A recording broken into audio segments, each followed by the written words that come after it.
was partially my fault because I was holding the line wrong. Huh. But she broke it when I went to the doctor. They were like, oh, it's sprained. I was like, no, it's not. I straightened it back out. It was sideways. And they were like, no, it's just sprained. They taped it together, and it obviously never healed right.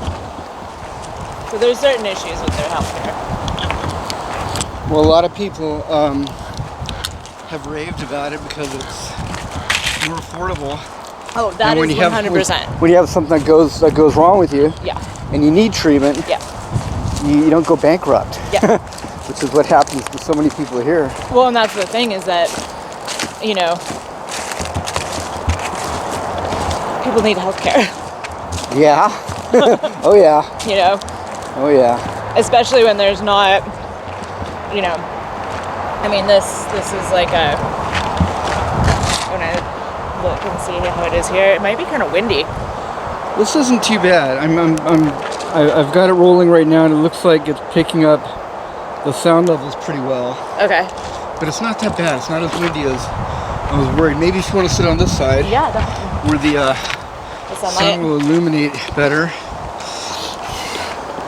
We're here with Cori Kat, a sober bartender. Reviewer Rob from Reviewer TV. This is going to be on my video channel. Okay. On YouTube, and I've got a Patreon too, so it'll probably go on Patreon first, and then after that, YouTube. But tell me about yourself, Cori. Yeah. All right, so I've been a bartender for 22 years now, all in North County, San Diego. 10 of those probably collectively I've been a sober bartender, but there's definitely been times where I was not sober. There's definitely been times where I, used it as a crutch. I never was really big into drugs. I smoked a lot of weed, but I drank like a fish. Really? Yeah. And it was always something that I used as a tool. It was not for the right reasons. Like, people go out and they say that they're going to go let loose and they're going to have fun and they're going to do the things and drink with their friends. That was not really my purpose. Like, I used it as a form of self-sabotage. I used it as a form of hurting myself because I felt like that's what I deserved. Huh. So. Were you trying to feel punished, or are you trying to, maybe some people do it to get attention? I was doing it to make the outsides match the insides, if that makes any sense. I grew up in kind of a weird environment, and there was a lot of things that, in childhood, that gave me those feelings of unworthiness, like I didn't deserve better, didn't deserve good things. And so drinking and abusing those things, abusing myself in that way, was a way to make it match so that it felt safe. Huh. Which is, something I see a lot that people are unaware of that they're doing. But it's, as I've gotten older and as I've gotten more educated and more experienced in what it means to have these kinds of patterns, it really became very clear what I was doing, because I didn't know for a long time until, the last couple years, really, that's really what was happening. It wasn't that, I needed it. It was that I needed to feel something. And sober bartending is something that is easy for you because, the reason why I find it so fascinating for a bartender to drink is because of the environment, obviously. Yeah. And when I drank a lot, it was because I enjoyed it. And if I was making money in an environment where you could have free drinks, I would do it. I would drink for free, and a lot of people do. But, absolutely. How do you not drink? I became the kind of person who doesn't.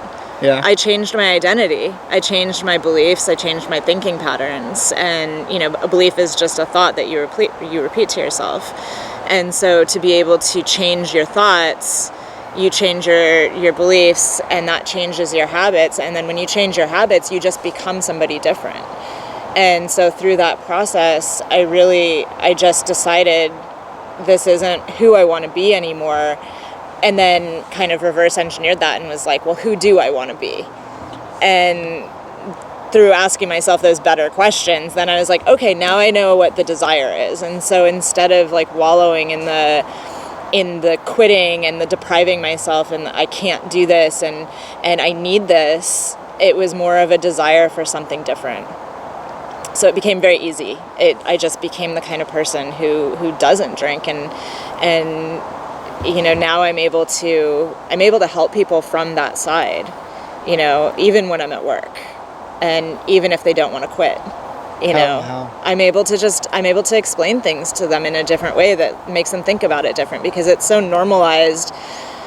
I mean, drinking is such a normalized thing, the same as weed and cocaine and all that stuff. Like, that's just a very normalized thing for a lot of people. And if you don't do it, then you're excluded. You're kicked out of the herd. You don't have your friends anymore, which is the hardest part for most people that are trying to quit, is that they get lonely. They don't have a support system anymore. And being a human being is being a herd animal, and we need each other. And so when you feel excluded from the people who you thought were closest to you, that's where the struggle is for them, is the loneliness. They don't want to be thought of as being not fine. Exactly. Yeah, I mean, I have people tell me that before, and I'm like, hey, I have so much fun. I do so many fun things. I love the things that I do. It's allowed me to redirect my energy to things that, help me make more money, that help me have more fun, that help me take care of myself better, that help me to release energy in a more creative and constructive manner than I was doing before. It's really hard to be thoughtful and creative when you're feeling like shit in the morning. I don't know if I can say that on this video. You can say whatever you want, Cori. Okay. I don't know if there's like a censorship or anything, but no. When you wake up feeling like, there's a cat box in your mouth, you're like, oh no, like this is disgusting. Like now I just spend the rest of the day trying to like catch up on trying to just feel better, instead of like, how can I make the better world today? How can I make my environment better? How can I become better today? You're not asking yourself those questions most of the time. You're just trying to survive. Tell me about your first jobs as a bartender before you quit. You've been doing it 20 years. Yeah. Sober for 10. How did it all start for you? The sobriety or the bartending? The bartending profession. What did you do before you were bartending? What was your first job, and how'd you get into bartending? So this is really funny. I used to build bridges in national parks in Canada. I did that. I took care of racehorses. I did landscaping. I did a lot of like harder labor jobs because I liked the activity of it. I liked that like energy kind of displacement. I've always had a lot of energy. And when I moved to San Diego from Canada, I got a job at a massage therapy place. And it was an office job, and I hated it because I was sitting all the time, and the owner was kind of pervy, and it was weird, and I was really into music, and I ended up getting fired over a Guttermouth show, actually, at Lose Records, because I told them that I was leaving. And they were like, you have to stay till the end of the day. And I said, no, I'm not going to. And I left, and I went to go see the show, and they put me on probation. Punk rock priorities. Exactly. I mean, that was my life. Snowboarding, skateboarding, punk rock was like everything that I did when I was younger. And so I left, they put me on probation, and then 2 weeks later, they called me back, but I had already gone and gotten a cocktail waitress job. Okay, and this was what year? That would have been 2002, 2001, around then. And I lied to get the job. I told them that I had experience and that I had worked in bars because the legal drinking age is 18 or 19 in Canada. And so I said, oh yeah, I've done this before, and I got the job. And, it was very in line because I drank all the time. And that was my way of getting closer to, being able to be around other people that were in that mindset. Lose Records was great. I loved that place. It's close by the Leucadian. Yep. Yeah, which I worked there for 10 years as well. Was that the first job? No, so the first job was a place called Fat Cats, and that was in Encinitas behind the Ford dealership. And then I quit that job and then went and got the job at the Leucadian. That was my second job. I bet you have some good war stories from there, huh, the Leucadian? Oh my goodness, yeah. I worked there when it was like back in the day, when there was still the music and it was still open until 2 and we still had ladies' night and there was lines around the block and, I'd be 7 deep and 200 people over capacity on a Friday night. I might have seen you there at that time. In like 90, I lived in Trailer Rancho on North Vulcan Avenue. Oh, okay. I worked there from 2003 to like 2013, 2012. Yeah, I'm sure I popped in there with Reviewer magazine, dropping off the copies. I'm sure I saw you there. I bet you did. So there was the Leucadian, then after that, where'd you go after that? After that, I went to, I had a very short stint in Del Mar. I worked as a cocktail waitress at the Brigantine, which I hated. I couldn't stand that place.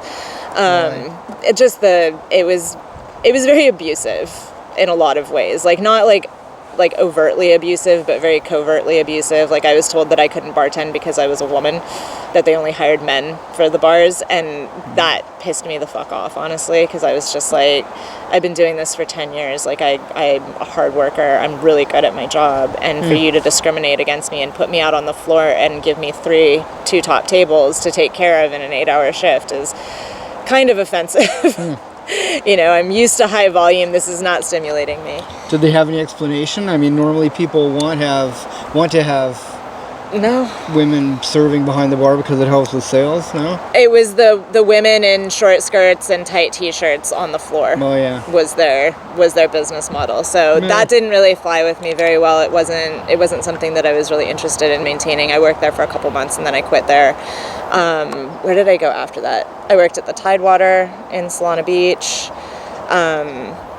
I worked at the Flying Elephant, managed Stag and Lion with a good dear friend for 6 years. I worked at the Poorhouse, and then now I work at the Village Pub in Carlsbad, and then sometimes I work over at Larry's Beach Club. Let's see, the Poorhouse. There was one in Normal Heights called the Poorhouse. It's not the same people. The one up in North County. Yeah. Okay, and that would be the one in Oceanside? Yeah. Okay. Yeah. Yeah, those were all good drop spots for Reviewer magazine, except for the Brigantine. No, that was like a very one-off place for me. Yeah, we never dropped Reviewer magazine there because it seemed too corporate and stuffy. Yeah, that was the first corporate job that I'd ever had, actually, and I think that's why I didn't last for very long, because in a lot of ways I'm very individualistic, and I like being able to express myself. Like, outside of bartending, I'm a jeweler, I'm a silversmith, I'm a goldsmith, I cut stones, I do vintage and antique jewelry, and then I do vintage and antique clothing as well. So there's always been this expression part that's like part of my core values that's come out, which has made me a lot of money, honestly, bartending, because the different things, there's no money in the mainstream, and when you aren't the same like cookie cutter personality or the same cookie cutter idea of what people think that they're coming into, it really it draws people in, is something that I've noticed, and that's really fun about being able to be in places where I can express myself. Thinking creatively helps being an entrepreneur. Absolutely. You can't think inside the box. Being artistic. Yeah. So with the sober bartending thing, how did that all come about? At what point, did you hit rock bottom? Did you get arrested? No. Some people have to really go through some tough times in order to say, okay, that's enough of that. No, it was I had a death in the family, and I was drinking a lot at the time. Before or because of? No, before. Just throughout. And there was probably about 6 months that, it really brought up a lot of the feelings of abandonment and rejection and the unworthiness and those things that had been sort of like a limiting belief that I'd developed since childhood. And I remember I was driving and I just started crying in the car, like sobbing in the car, because in that moment, the only thing that I wanted to do was to see what it felt like to just slam the car into the center divider. Wow. And I didn't want to be there anymore.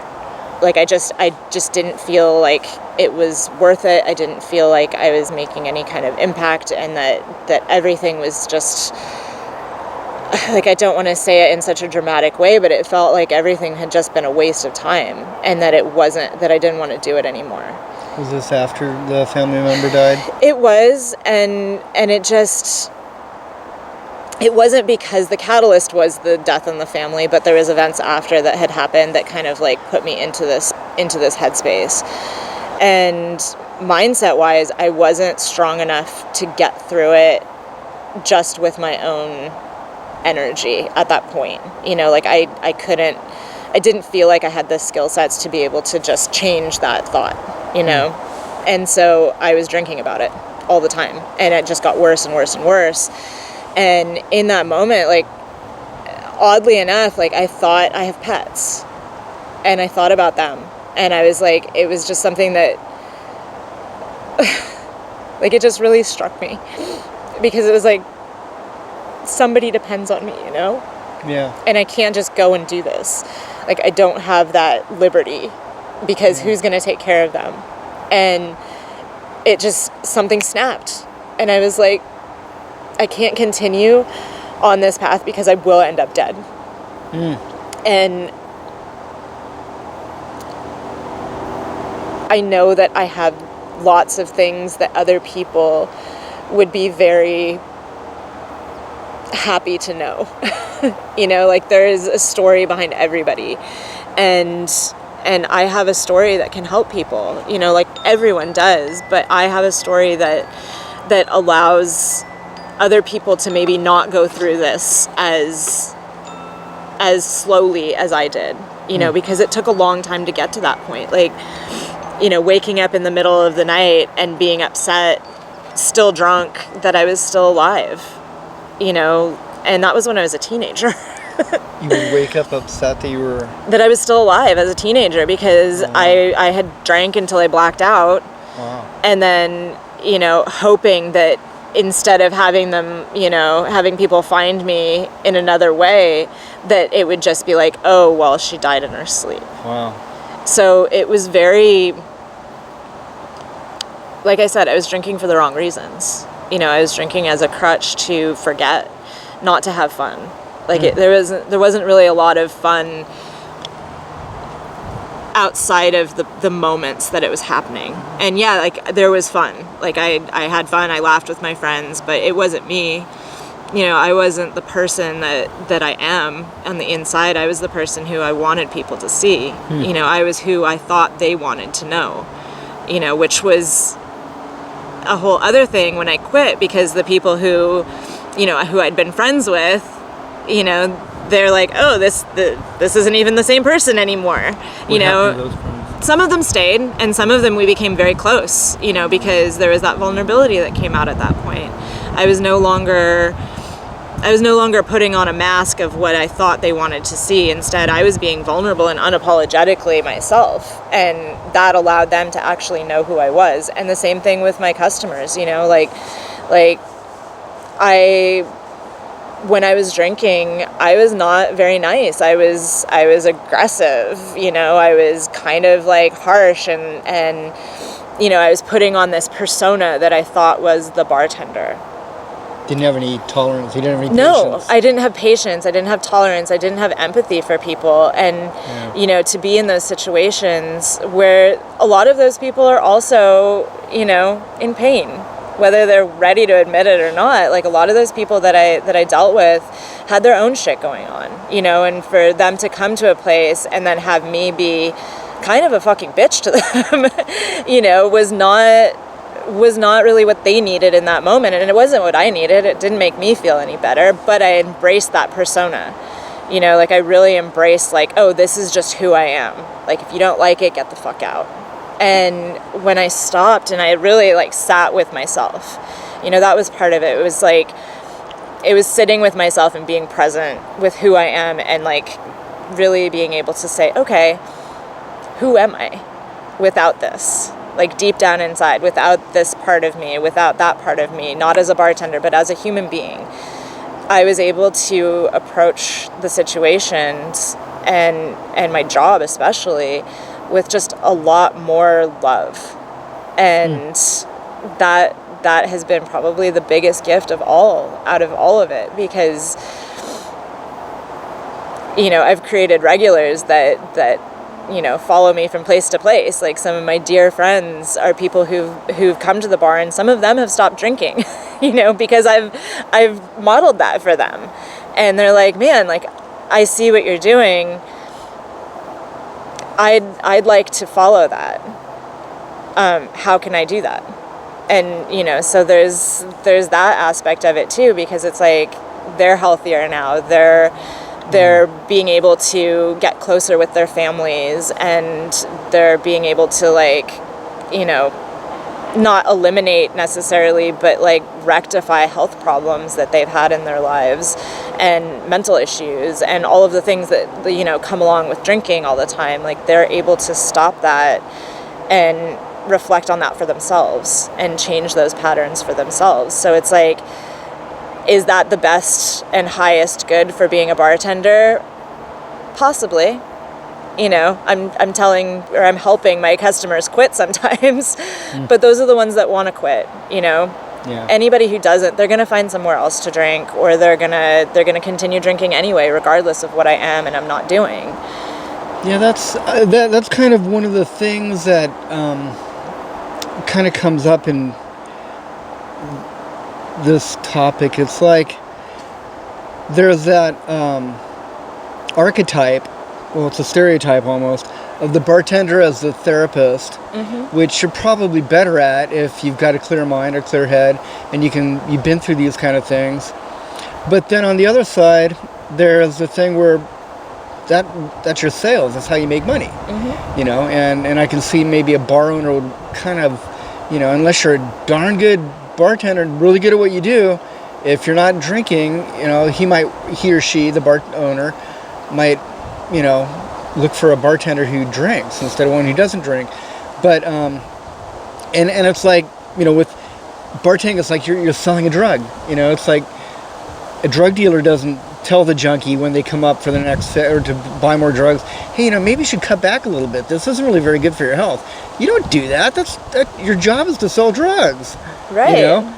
But there's so many sides to it. It's like, it's not black and white. And that's the crazy part, is that making it work.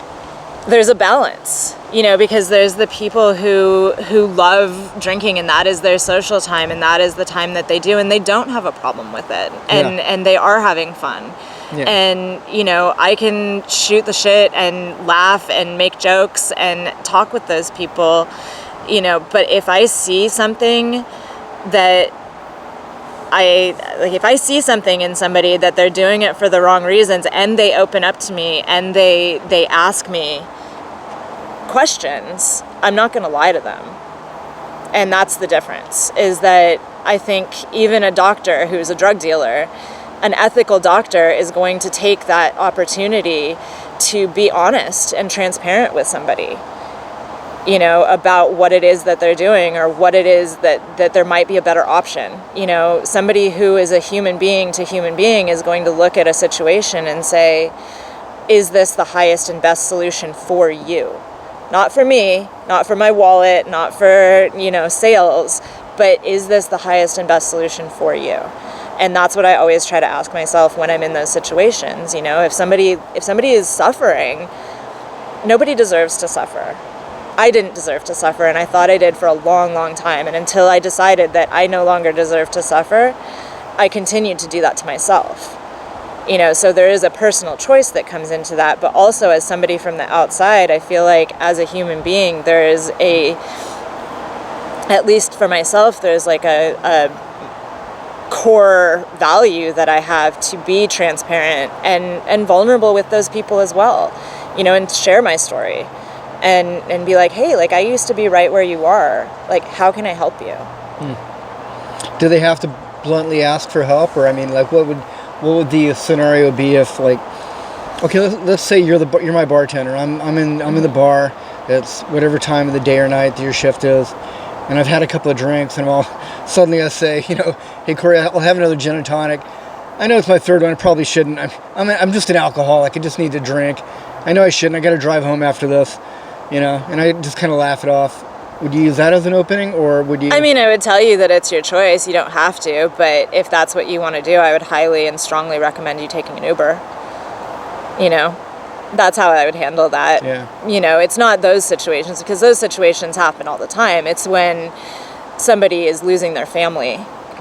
Or they are, in there making really, really bad choices. And I see that as the person that's, as the bartender, we are the ones that control the energy of the room. We are the ones that control the room. And everything that happens in our house is in a way our responsibility. Legally as well. I mean, we have a lot of legal responsibilities to make sure that people get home safe. We can be held accountable if somebody goes and hits somebody on the road after. So, another reason why drunk bartenders don't really work for owners, because that's a huge liability for them. When you're drinking behind the bar, not only are they losing money because you're drinking for free, you're more likely to give away the bar at that point. And also, as somebody who is inebriated themselves, you're not going to pick up the cues if somebody is doing something that could possibly endanger somebody else's health or life. So there was recently a conversation I had with somebody. There was some law that they mentioned. He's a bar owner, and he was saying something about there's some law where you're not liable if somebody drinks and then goes out and gets a DUI after drinking in your bar or something. Are you familiar with those? So I don't think you're liable. I mean, the bartender could be charged for over-serving if the family was to step in, if somebody was hurt. It's a civil case, not a... Yeah. Okay. So this happened actually, I don't think it happened to the Leucadian, but it happened to some bar that was in North County when I was working there. Somebody had left, had been, overserved, which is always hard to tell, especially now with prescription pills. You don't know what people have been taking before they come in. They could come in normal, have one drink, and be sloshed, which is, that's another deeper level of this. But they left the bar, they got in their car, they went and they got into an accident. I think they hit another car and they killed somebody. Yeah, that's the nightmare scenario right there. Right, and the family of the person who had been killed came back at the bar for over-serving. Okay, so that would be and a the civil bartender. Would that be a criminal case or a civil case? I can't remember what they charged it under, honestly, but I do know that it was a huge thing at the time because, at the time we were over-serving everybody. That's how you make money. Right. We were just recklessly endangering everybody at that moment, and Leucadian. Back in the day. Oh yeah, that was a rip-roaring, rootin' tootin' joint. Yeah, it was a great fun time. I had a blast there. I had some of the best years of my life in that time. I was making great money. I was making a lot of friends. I was having a lot of fun. I was in my 20s. It's a cool, intimate local beach bar. Totally. And the live music and all of that. I've always been a big fan of working in live music venues because I love the volume. I love that speed and efficiency and that dance that you get to do when it's busy. I worked the night before Thanksgiving this year, and it was just like that. We had a band. It was that flow of everything, of getting into that and being able to... Is that at the Village Pub where you are now? That was at Larry's. Okay. And so, it was a great night. It was awesome. And it was funny because from my perspective now, not drinking, I was having an amazing time. I was so happy. My customers were all so happy. I was able to communicate effectively with them, even though we were completely in the weeds the entire night. We were very understaffed. But even though that was happening, everybody was very receptive and everybody was in a good mood. And then at the end of the night, my coworker was everybody was so mad at me all night. And I thought to myself, I was that's so interesting because I didn't have that experience. Your coworker was mad at you? No, he was saying that everybody was mad at him, that he had helped. But he was also kind of grumpy. So it's being able to emotionally regulate myself is one of the biggest side effects, I guess, of quitting drinking and being able to like get more into, you know, the other things that I do, it's like benefit. Yeah, it's, you know, you sleep better, you eat better, you exercise more, you can emotionally regulate because you're not depending on something else to bring you up and bring you down. Were things more irritating to you before you stopped Absolutely. drinking? So you're kind of hot-tempered? Absolutely. Yeah, Yeah. 100%. People would do something and it would chat me for the rest of the night. And how do you think that affected my tips? You know? Oh, totally. Like when somebody comes in and you're like, hey, how's it going? Like, it's really nice to see you. And they're like, you've never seen me before. I'm like, I don't care. How are you? Like, tell me about yourself. You know, they're more likely to sit and drink than if you're like... Oh, totally tip that bartender. Thinking about what you're going to do when you get off and why you're pissed off to be there right now because all you want to do is go out and drink. You know, you were mentioning how busy it was the night before Thanksgiving when I used to shoot photos a lot in the bars for Reviewer magazine, and then before that the other nightclub magazine that I used to contribute to. It was always a benefit because I'd get free drinks. Yeah. You know, shooting photos, providing publicity for the bars. They love that, and I would love to drink. I would have a great time, and it would often I would need that kind of thing to loosen me up and get me more social. That's like the hardest part for not drinking for me. That's all in your head.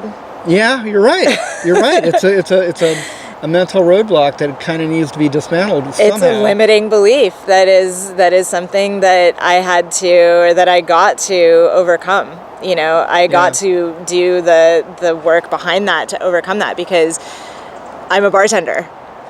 Like, I thought I had to be on that level to be able to even like deal and cope with customers, to be able to have fun with them. And then once I realized that was just a choice that I was making, it was just something that I was telling myself over and over again until it became a belief and then a habit in order to support that belief. Then I was like, oh, wait a minute, I get to choose how happy I am at every moment of every day. It has nothing dependent on outside factors. Where were you working at the time? What bar? I quit? Yeah, when you made this change to being sober. Well, so this was about 3 years ago that I did it the last time. Before that, I had quit for several years, but I had a breakup, and I totally fell off the wagon. Yeah. And for about 3 months, I fell into those old habits because it was really traumatic for me. It was like, again, those feelings, the underlying theme of all of this is just feeling unworthy, feeling rejected, and feeling abandoned. And anytime that I would feel that, I would reach for the bottle, you know, because that would help me in my mind go out and be social. It would help me in my mind be able to cope with the feelings that I didn't want to be feeling inside of me and allow me to suppress them and push them down until I didn't think that they were there anymore. But the truth is that they manifest any other way. You know, you can't suppress emotions, you can't suppress feelings. And so when I started drinking again, I did it. I went pretty hard for like a solid 3 months. And then again, I was like, I can't unknow what I know now. And so I was like sitting there and I was like, I'm just doing this as a coping mechanism that is unhealthy, and it's a part of who I used to be, and I'm not that person anymore. And then I just stopped. And it reminded you that you reminded you why you quit. Yeah, absolutely. Because this sucks. Yeah, because I was hungover and I was like, this is a terrible feeling and I'm not getting my shit handled, and everybody around me is suffering because of my choices right now, including myself. The hangovers. Yeah, I mean, those are the worst parts. And I mean, as you get older, they don't get better. No. When I reminded, I told you that I used to live here in Carlsbad, and driving up here just reminded me how beautiful this town is. It's so nice, so beautiful. And but I'm looking around at everything, and I'm looking at everything through sober eyes now. When I used to live here, I would be down in San Diego drinking, because that's where I chose to drink. I didn't really party in Carlsbad. I would shoot photos down there in San Diego and drink down in San Diego. But when I'd come home to Carlsbad, I'd be in this beautiful beach town, but I'd always be looking at it through hungover eyes, like I was just on this near-death hangover. But I'm looking at everything now, and I'm going, wow, this is really a beautiful place. It looks exactly the same, but I feel better. It's not your environment that changes. Right. It's you. Right. And that was a huge lesson. I mean, it's not the way that it's not that physically things around you are any different. It's that you are the kind of person who looks at them differently.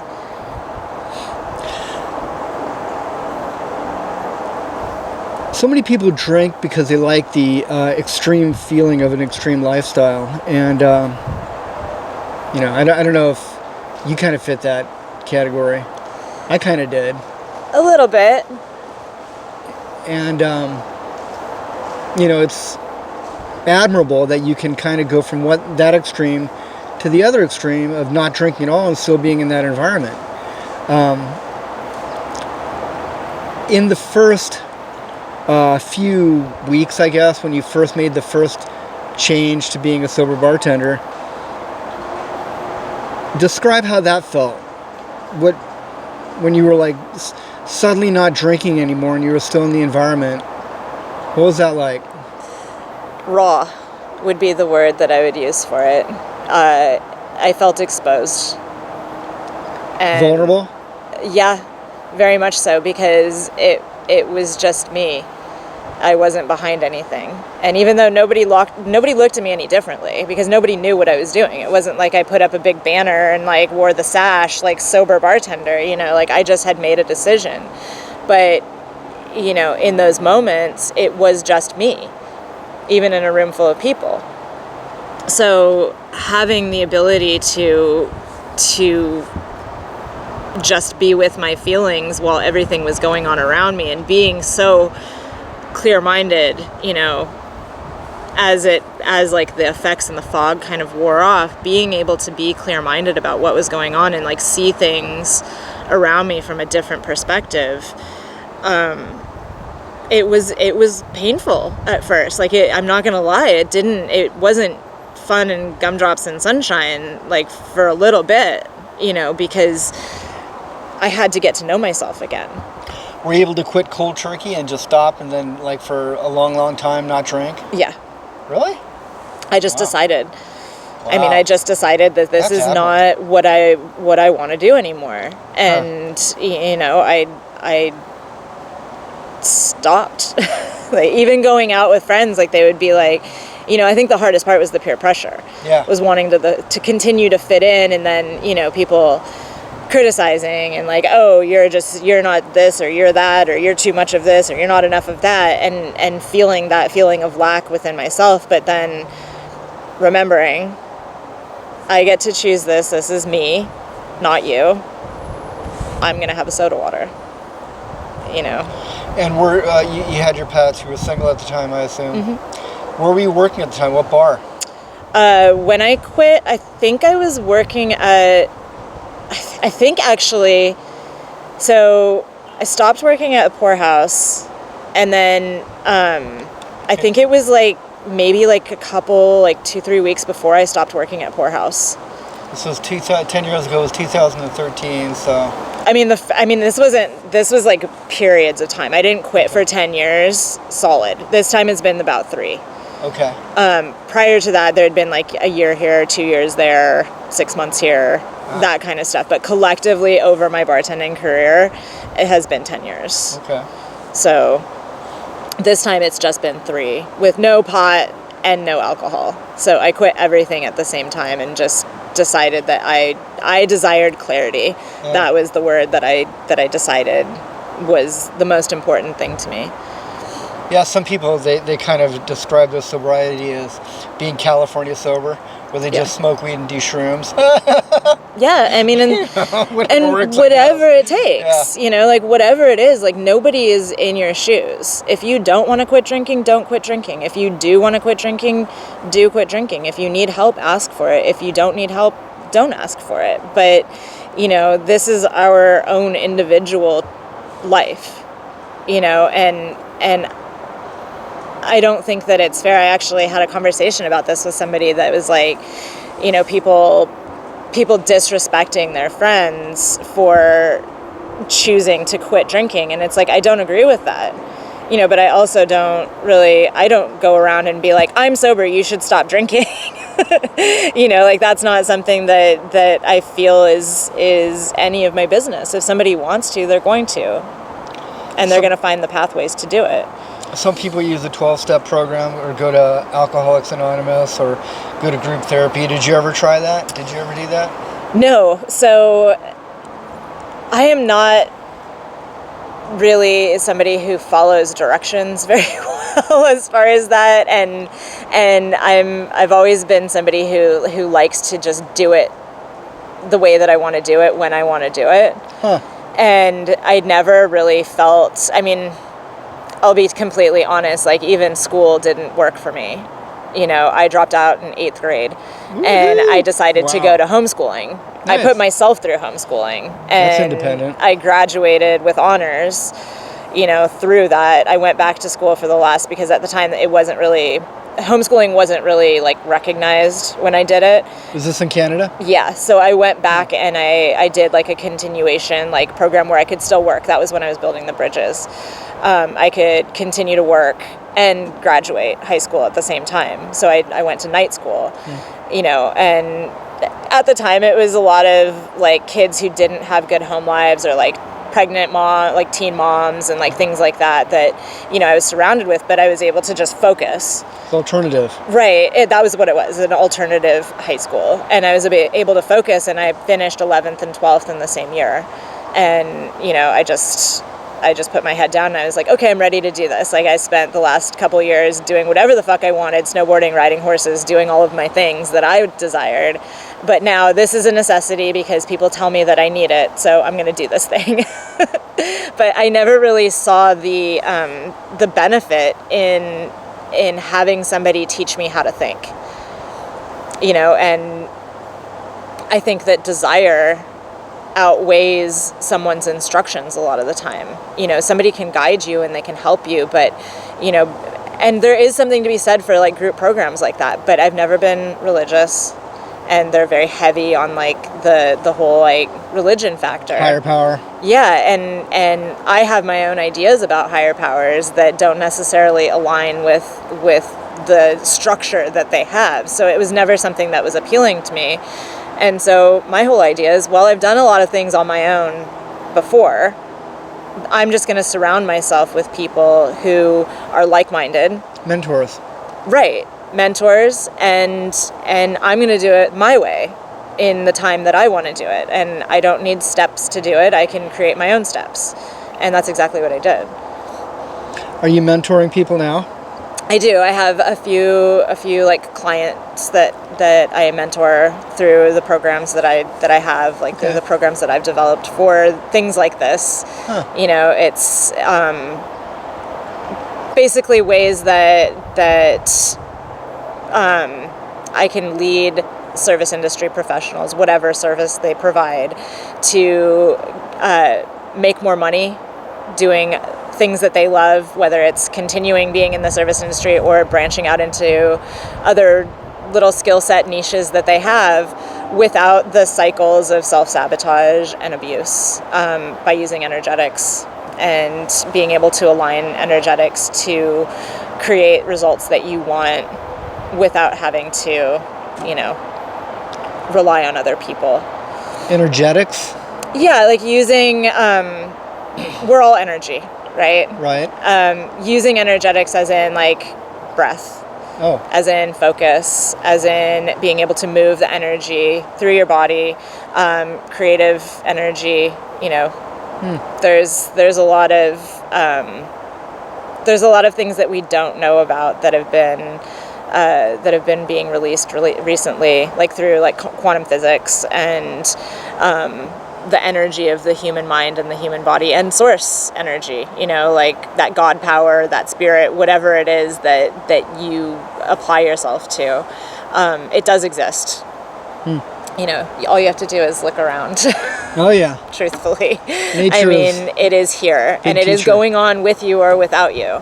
Right. And there is, you know, right now, even just the wind blowing and the birds and the butterflies and there's so much energy around us right now. Yeah. It's being able to draw from that and connect to that and be able to focus on different things, you know, to crush those limiting beliefs, so to speak, that keep you in that old mindset and step into the next best version of yourself.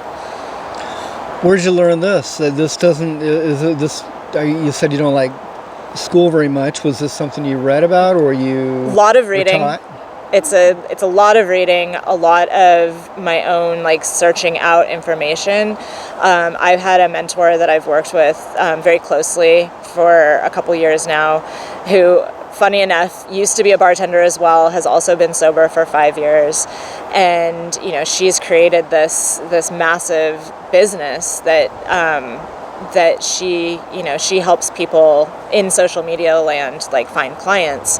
But, you know, she's been a huge inspiration to me about being able to just do something different, you know, take those skill sets from bartending and be able to apply them in a different way in or outside of the bar. You know, and it's helped me immensely. I mean, I make so much more money following my own guidelines for using these energies than I ever did drinking behind the bar with my customers. It sounds like it's a passion for you too. Absolutely. But it's also a side gig? Yeah. I mean, I have several, you know, that's part of it, is like creating several streams of income, because when your only stream of income is the bar, it's a very volatile environment. I mean, at any time you could be fired, at any time something could happen. There's, you know, as a woman, I can speak for myself, there's a lot of like sexual abuse and like harassment type stuff at the bars, whether it's, you know, with customers, clients, owners, managers. You know, that's something that was part of the reason, you know, why I drank as well in the bars back in the day, was because it was just like, it was an icky feeling for me and I wanted it to go away. You know, having men say things that were that inappropriate to me on a regular basis was like, oh, I'm really uncomfortable. I'm going to take a shot of whiskey right now because I don't know what else to do with my hands, you know, and numb the pain. Right. And it's like, you know, I was always an introvert, so that was uncomfortable for me. Like, so many people will turn to drinking and drugs or whatever because it's not that it makes them happy, but it makes them less unhappy. Because they do have that unhappiness that you were talking about earlier, and that they're running from. And it isn't really a source. It's like an opiate, you know. It's like if you have a really bad toothache, you take a couple of oxys, and it does make the pain go away, but it just kind of makes it not as noticeable. Right. You know. But again, pain is sort of fabricated. You're addressing the symptom. Yeah, it's not the root cause. Like, think about people who get in, you know, horrific accidents. Your body goes into shock and they no longer feel the pain, which means that well, hopefully, I mean, which means that you do have the ability to move pain around, to numb pain in different ways. We just aren't taught how to. Yeah, that would be an Eastern meditation technique that would make people would pay a lot of money for, if you could like figure out a way to turn on serotonin and dopamine or whatever automatically just by some technique. There is techniques. Really? Absolutely. Name one. So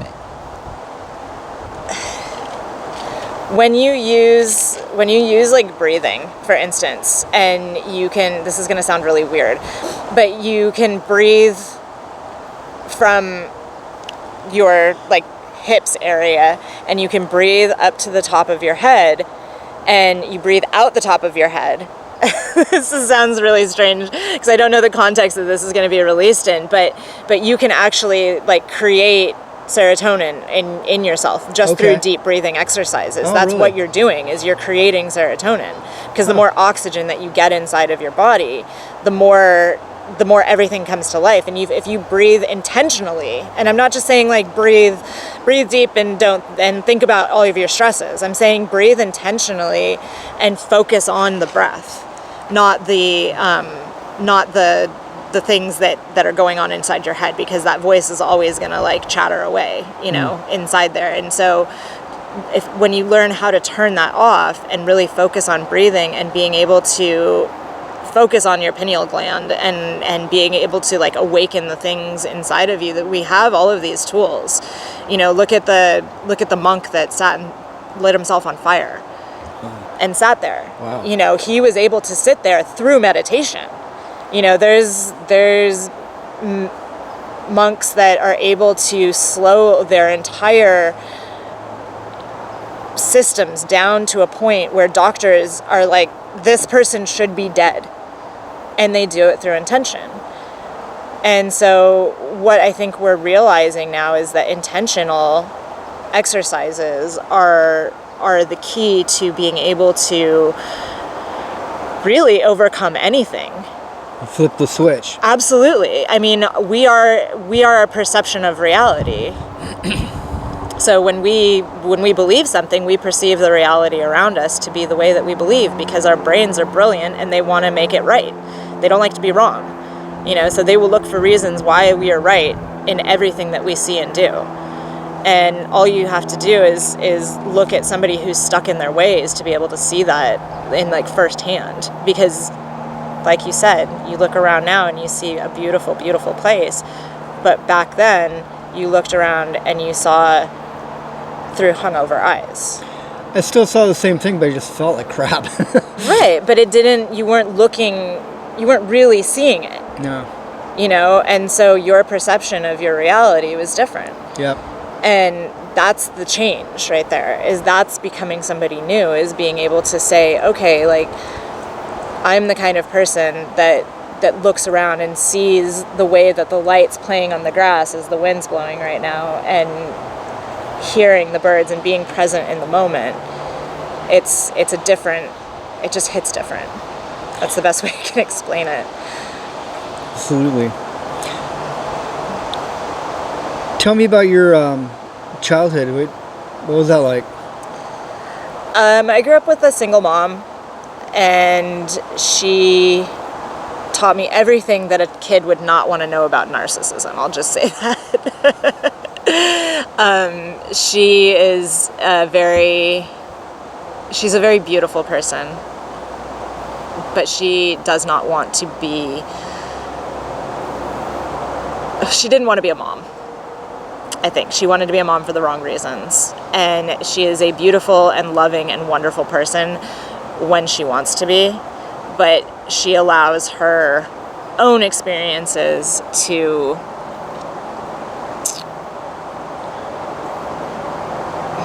it's the best word to say this, I guess, to create her reality. And so she sees things in a way that she would like to. And that was really hard as a kid. You know, she didn't feel like she could be alone. She would always be in very toxic relationships or situationships. And so that was modeled for me growing up, which, you know, was part of, she didn't drink, which was crazy. She didn't drink and she didn't do drugs, but she was addicted to validation. I guess that's the best way to put it. She was addicted to being validated by other people. She couldn't find that within herself, and she couldn't see the things that I could see in herself without a guy telling her that. Was this here in San Diego or Canada? Or No, this was in Canada. Okay. Mm-hmm. What city in Canada? So I grew up in Ontario for like the first 10 years, and then British Columbia, Vancouver. What brought you here to San Diego? To get to know my dad. Okay. Yeah, so I was born down here. And then she moved me up there when I was 2, and then didn't let me see him, or didn't let him see me until I met him for the first time when I was 14, very briefly, over dinner. And they screamed at each other the entire time. It was really awkward. Yeah. And then I met him again when I turned 18. So. Tell me about that. It was uncomfortable, because all of a sudden I had a dad, and he was, you know, trying really hard to like be my dad, because he didn't know. But he didn't know how to be a dad, was the point. He didn't know me. He was trying. Right. And so it was very difficult and very tumultuous for a long time, and now it's funny because through the paths that I've taken and being able to, you know, solidify myself in the ways that I have through, you know, mostly the clarity of not abusing drugs and alcohol, I've been able to create this really beautiful relationship with him. And it's not like a father-daughter relationship necessarily. It's more of like a respect and a friendship, and, you know, being able to see it for what it is as an adult, like knowing, having the empathy that he was suffering through all of that. Like, he didn't know if I was okay. He didn't know what was going on with me. He didn't know how to get contact with me because he wasn't allowed to. And so, you know, seeing it from that different point of view, and, you know, part of the drinking was blaming everything on everybody else. It was everybody else's fault why I was miserable, why I couldn't do this, or why I had to do this other thing. You know, so taking that radical responsibility of like, no, I choose this. And if I choose that I want to have a relationship with him, regardless of if he's doing exactly what I want him to or not, I still get to choose love. You know, I get to ask myself, what would love do in this moment? He's pissing me off because he's not reacting the way I want him to. Okay, well, that's okay. It's a very deep thought. He doesn't have to. Very deep, sober reaction. Yeah, because I mean, before I would just drink about it and then be pissed off that he wasn't doing it and use that as an excuse to go out and drink again. Is he still here in San Diego? Absolutely, yeah. I actually spent Thanksgiving with him and my stepmom, and it's like a whole different environment. Like the best part is that the reactions, even though he still drinks and they still do the things and they're still exactly who they are, my perception of them has changed in a way that allows me to really be grateful and enjoy their company, no matter what they're doing. Are you still close to your mom? We don't speak, unfortunately. Not because I don't want to. It is what it is. You know, she has her reasons for things, and she sees things a certain way, and I love her anyway. Being an only child, did you, when you began drinking, how old were you how old were you when you started drinking? 12. Wow. Yeah. I was going to ask, being an only child, was it easier for you to kind of get into that, you know, when you... I mean, she didn't notice that I dropped out of school for almost 6 months. Wow. So it was very easy. You know, I used to go, I mean, I wasn't just drinking. I was doing acid. I was smoking weed. I was, you know, doing mushrooms. I was, you know. You're in your own world. Yeah, totally. I mean, I was trying to escape the pain. You know, there was a lot of pain at that point in my life, and I didn't know. I was a very sensitive child. I still am very sensitive, but I didn't have the tools or the support system to be able to know a different way, and I fell in with a crowd of kids that, you know, that's what they were doing, and I felt like I belonged. You know, I finally felt like I found a place that I belonged, and so I latched onto that in that moment, and you know, it went from there. But, you know, I'm lucky because a lot of my friends died of heroin overdoses, and I never touched heroin. A lot of my... Why do you think you avoided heroin?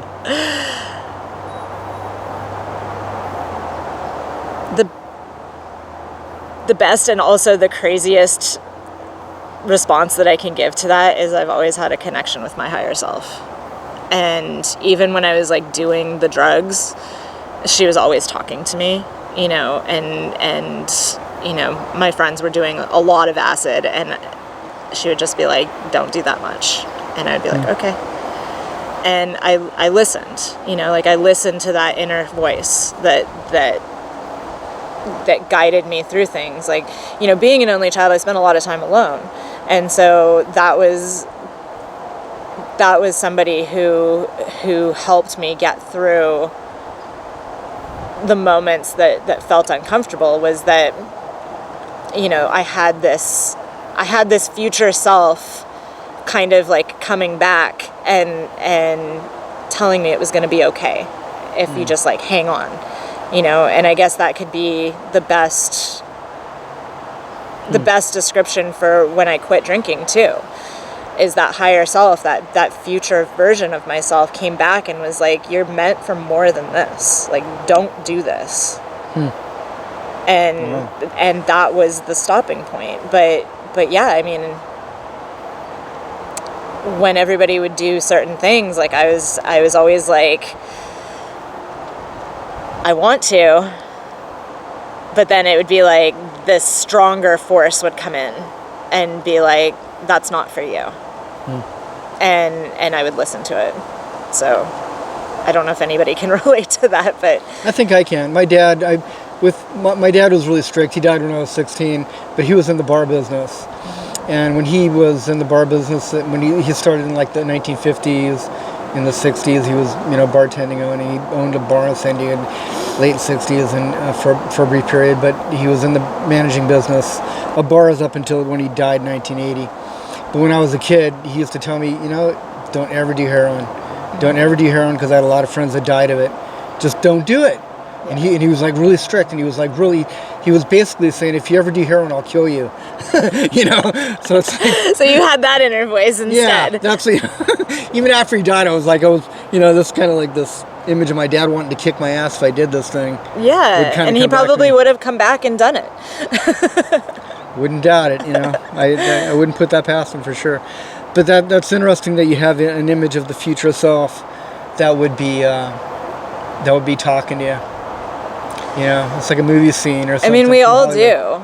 You know, this is like very metaphysical, like woo-woo stuff, but like it's becoming more scientifically backed. But I mean, quantum physics states that time isn't linear. That all things are happening instantaneously in the same moment. We're just experiencing small chunks of it. And so, that's something that really explained that, like reading books about it and learning that things aren't exactly how we've been taught. Maybe not going to high school and being like brainwashed into that like curriculum thinking might have helped that a little bit, but being able to understand that side of things explained that to me. Like it explained what was going on, where, I felt like this person who was also me would come and comfort me. The same way that when I'm having moments of doubt or insecurity or extreme vulnerability, how I can put myself in a position where I think of that little girl who needed to hear that thing the most, and going and just giving her a hug, and letting her know that it turns out okay, and that it's not going to be like that forever. So I wonder now, like, was it me right now going back to visit her back then? It sounds crazy, but it's like those things are just stuff that I think about, because it's like that explains it in a way that my human current self can understand and comprehend. Wow, that is very deep, Cori. That's a very deep thought. I mean, we are just an experience. We're a soul having a human experience, so to speak.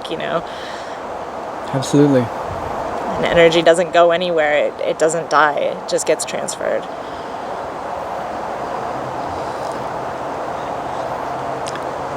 Do you have anything you'd like to kind of cap the interview with, to kind of maybe give a word of encouragement, or to somebody out there that might have stuck through the interview this long, and maybe you'd like to tell them something that would kind of guide them if they want to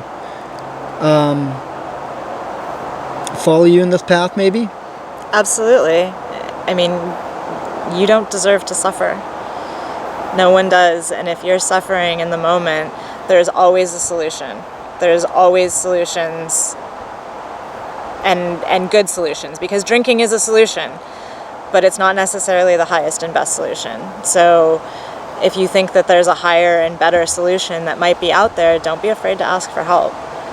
And don't be afraid to step into that next version of yourself, because they're there waiting for you.